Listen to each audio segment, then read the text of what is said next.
कहते हैं हर कहानी में एक दुनिया छुपी होती है।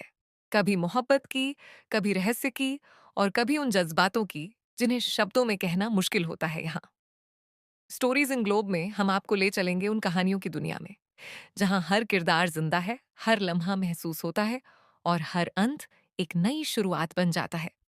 तो आइए शुरू करते हैं आज की कहानी स्टोरीज इन ग्लोब के साथ। बहुत प्राचीन समय की बात है। दक्षिण भारत के घने वनों और पर्वतों से घिरे किष्किंधा क्षेत्र में वानर राज केसरी और उनकी धर्मपत्नी अंजना का निवास था। अंजना देवी परम शिव भक्त थीं। वर्षों की कठोर तपस्या के बाद उन्हें वरदान मिला कि स्वयं भगवान शिव उनके पुत्र रूप में जन्म लेंगे और पवन देव उस बालक में प्राण शक्ति का संचार करेंगे। इसी दिव्य वरदान के फलस्वरूप एक तेजस्वी बालक का जन्म हुआ, जिसका नाम रखा गया हनुमान। बाल हनुमान बचपन से ही सामान्य बालकों से अलग थे। उनकी आंखों में चमक, शरीर में अद्भुत बल और मन में असीम साहस था। वे अत्यंत चंचल थे।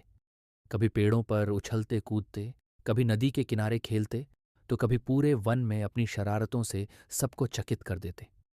अंजना उन्हें बार बार समझाती, पुत्र, थोड़ा संभल कर खेला करो। पर बाल हनुमान हंसकर कहते, माँ, मुझे कुछ नहीं होगा। एक सुबह की बात है। आकाश में लाल लाल प्रकाश फैल रहा था। सूर्यदेव धीरे धीरे उदित हो रहे थे।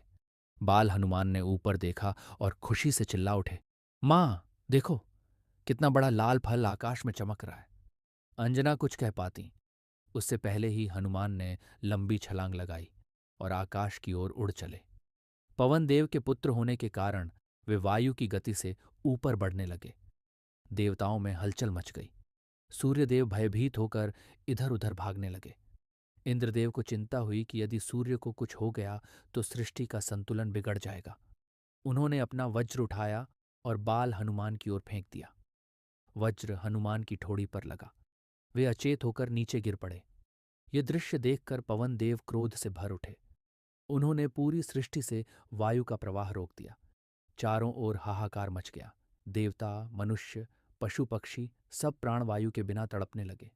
तब ब्रह्मा, विष्णु और महादेव प्रकट हुए। उन्होंने पवन देव को शांत किया और बाल हनुमान को जीवन दान दिया।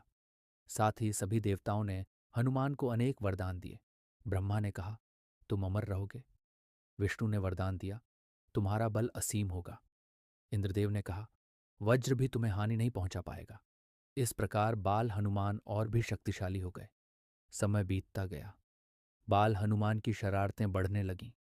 वे कभी आर्षियों के आश्रम में जाकर उनके कमंडल छिपा देते,